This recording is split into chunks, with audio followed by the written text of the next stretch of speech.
ಪಾದಯಾತ್ರೆಗೆ ಸ್ವಾಮೀಜಿಗಳು ನಮ್ಮ ನಡೆ ಸರ್ವೋದಯದೆಡೆಗೆ ಅಂತ ನಾಮಕರಣ ಮಾಡಿದ್ದಾರೆ. ಅವರ ಉದ್ದೇಶ ಈ ಪಾದಯಾತ್ರೆ ಜನಜಾಗೃತಿಯ ಒಂದು ಕಾರ್ಯಕ್ರಮ ಆಗಲಿ ಅಂತ. ಆದರೆ ನನ್ನ ಪ್ರಕಾರ ಇದು ಬರೀ ಜನಜಾಗೃತಿಯ ಕಾರ್ಯಕ್ರಮ ಅಲ್ಲ, ಇದು ನನ್ನ ಮನ ಜಾಗೃತಿಯ ಕಾರ್ಯಕ್ರಮ ಅಂತ ನಾನು ಹೇಳೋಕೆ ಇಷ್ಟಪಡ್ತೀನಿ. ನಾನು ನಿನ್ನೆ ಸಾಯಂಕಾಲ ಇಲ್ಲಿಗೆ ಬಂದೆ. ನನಗೆ ಏನು ಅನುಭವ ಆಯಿತು ತುಂಬಾ ಚೆನ್ನಾಗಿತ್ತು. ಆ ಅನುಭವ ಈ ಕ್ಷಣ ತನಕ ನಾನು ಏನು ಅನುಭವಿಸ್ತಾ ಇದ್ದೀನಿ ಅಂದರೆ ಇದು ನನ್ನ ಪಾಲಿಗೆ ಖಂಡಿತವಾಗ್ಲೂ ನನ್ನ ಮನ ಜಾಗೃತಿಯ ಕಾರ್ಯಕ್ರಮ ಅಂತ ನಾನು ಹೇಳೋಕೆ ಇಷ್ಟಪಡ್ತೀನಿ. ಬುದ್ಧ, ಬಸವೇಶ್ವರ, ಗಾಂಧಿ, ಅಂಬೇಡ್ಕರ್ ಅವರ ಚಿಂತನೆಗಳ ಒಟ್ಟು ಅವರ ವಿಚಾರಗಳನ್ನು ಸ್ವಾಮೀಜಿ ಈ ಪ್ರಣಾಳಿಕೆಯಲ್ಲಿ ಬರೆದಿದ್ದಾರೆ. ಈ ಒಂದೇ ಒಂದು ಪ್ರಣಾಳಿಕೆ ನಾವು ಓದಿ ಅರಿತು ನಮ್ಮ ಜೀವನದಲ್ಲಿ ಅಳವಡಿಸಿಕೊಂಡಿದ್ದೇ ಆದರೆ ನಮ್ಮ ಸಾರ್ಥಕವಾದ ಜೀವನ ಹೇಗೆ ನಡಿಬೇಕು ಅಂದರೆ ನಾವು ಕಲಿಬೋದು. ಶರಣ ಸಂಸ್ಕೃತಿಯ ವಿಶಿಷ್ಟತೆಯೇ ಇದು. ತುಂಬ ಸರಳವಾಗಿ, ತುಂಬ ನಮ್ಮಂಥ ಸಾಮಾನ್ಯರಿಗೆ ಅರ್ಥ ಆಗೋ ಭಾಷೆಯಲ್ಲಿ ನಮಗೆ ಬದುಕಿನ ಪಾಠ ನಮಗೆ ಹೇಳಿದ್ದಾರೆ. ತುಂಬ ಧನ್ಯವಾದಗಳು. ಅರಿವೇ ಗುರು, ಕಾಯಕ್ವೇ ಕೈಲಾಸ, ದಯೆ ಧರ್ಮದ ಮೂಲ. ಅಮ್ಮುಗೆ ರಾಯಮ್ಮನ್ ಅವರು ಒಂದು ವಚನದಲ್ಲಿ ಹೀಗೆ ಹೇಳಿದ್ದಾರೆ: ಅರಿವುಳ್ಳವರಿಗೆ ಲಿಂಗದ ಹಂಗೇಕೆ, ಅರಿವುಳ್ಳವರಿಗೆ ಲಿಂಗದ ಹಂಗೇಕೆ, ಅರಿವುಳ್ಳವರಿಗೆ ಪಾದೋದಕ ಪ್ರಸಾದ ಹಂಗೇಕೆ. ಸ್ವಾಮೀಜಿಗಳು ಕೂಡ ಈ ಪ್ರಣಾಳಿಕೆಯ ಕೊನೆಯಲ್ಲಿ ಒಂದು ಬಸವೇಶ್ವರರವರ ಒಂದು ವಚನನ ಬರೆದಿದ್ದಾರೆ. ಇಂಥ ಅರ್ಥಪೂರ್ಣವಾದ ಸಾರ್ಥಕವಾದ ಜೀವನ ಹೇಗೆ ನಾವು ನಡೆಸಬೇಕು ಅಂದರೆ ಈ ಏಳು ವಿಷಯಗಳಲ್ಲಿ ನಾವು ಯಾವ ವಿಷಯಗಳಲ್ಲಿ ನಾವು ದೂರ ಇರಬೇಕು ಅಂತ ತುಂಬ ಸರಳವಾಗಿ ಹೇಳಿದ್ದಾರೆ. ಕಳಬೇಡ, ಕೊಳಬೇಡ, ಹಸಿಯು ನುಡಿಯಲು ಬೇಡ, ಹುಸಿಯ ನುಡಿಯಲು ಬೇಡ, ಮುನಿಯ ಬೇಡ, ಅನ್ಯರಿಗೆ ಅಸಹ್ಯ ಪಡಬೇಡ, ತನ್ನ ಬಣ್ಣಿಸಬೇಡ, ಇದಿರ ಹಡಿಯಲು ಬೇಡ. ಇದೇ ಅಂತರಂಗ ಶುದ್ಧಿ, ಇದೇ ಬಹಿರಂಗ ಶುದ್ಧಿ, ಇದೇ ಕೂಡಲ ಸಂಗಮ ದೇವ ನೊಲಿಸುವ ಪರಿ. ಸೊ ನನಗೆ ನಿಜವಾಗ್ಲೂ ತುಂಬ ಖುಷಿ ಆಗುತ್ತೆ ನಾನು ಇಂಥ ಒಂದು ಕಾರ್ಯಕ್ರಮದಲ್ಲಿ ಭಾಗವಹಿಸ್ತಾ ಇದ್ದೀನಿ. ಅದ್ರ ಜೊತೆಗೆ ಈ ಪಾದಯಾತ್ರೆ ಮೂಲ ಉದ್ದೇಶ ಏನಂದರೆ ಸ್ವಾಮೀಜಿಗಳು ಈ ಪರಿಸರದ ಬಗ್ಗೆ ಮತ್ತು ಕೃಷಿ ಬಗ್ಗೆ, ಆರೋಗ್ಯದ ಬಗ್ಗೆ, ಶಿಕ್ಷಣದ ಬಗ್ಗೆ, ರಾಜಕೀಯದ ಬಗ್ಗೆ ಒಂದು ಹೊಸ ಚಿಂತನೆ ಬರಬೇಕು, ಒಂದು ಹೊಸ ರೀತಿ ಜನ ಇದ್ರ ಬಗ್ಗೆ ಮಾತಾಡೋಕ್ಕೆ ಶುರು ಮಾಡಬೇಕು, ನೋಡೋಕ್ಕೆ ಶುರು ಮಾಡಬೇಕು ಅಂತ. ಸೊ ನಾನು ಒಂದು ಧಾರಣೆ ಕೊಡೋಕೆ ಇಷ್ಟಪಡ್ತೀನಿ.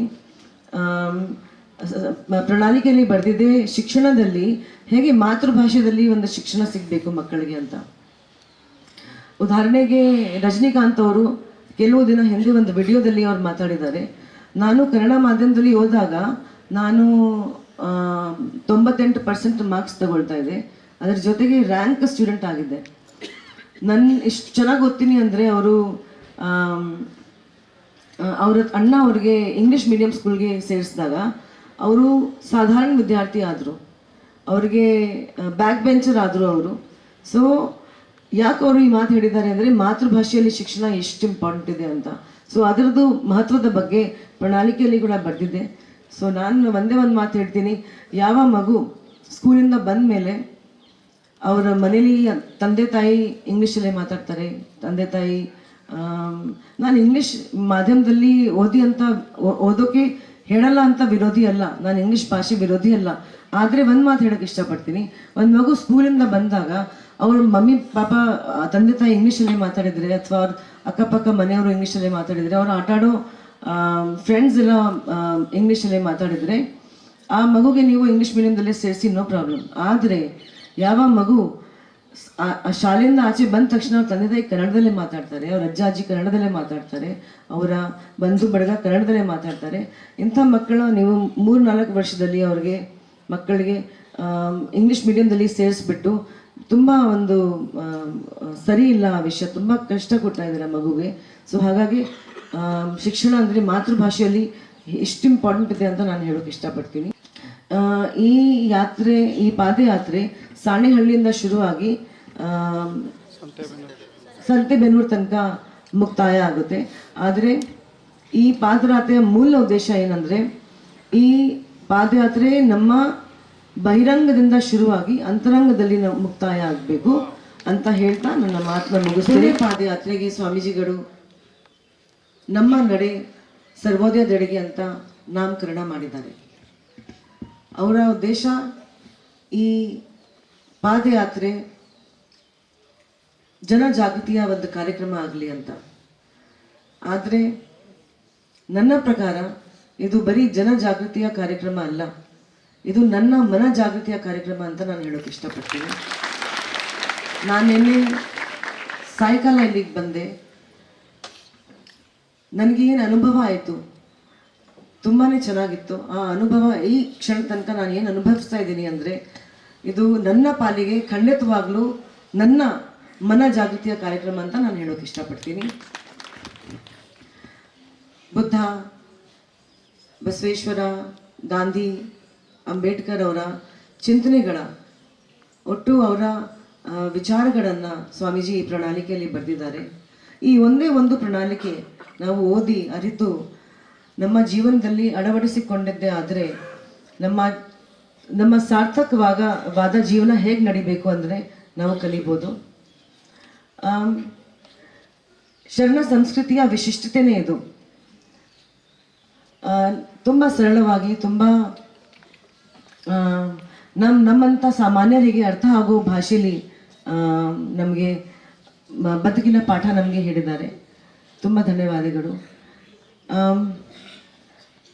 ಅರಿವೇ ಗುರು, ಕಾಯಕ್ವೇ ಕೈಲಾಸ, ದಯೆ ಧರ್ಮದ ಮೂಲ.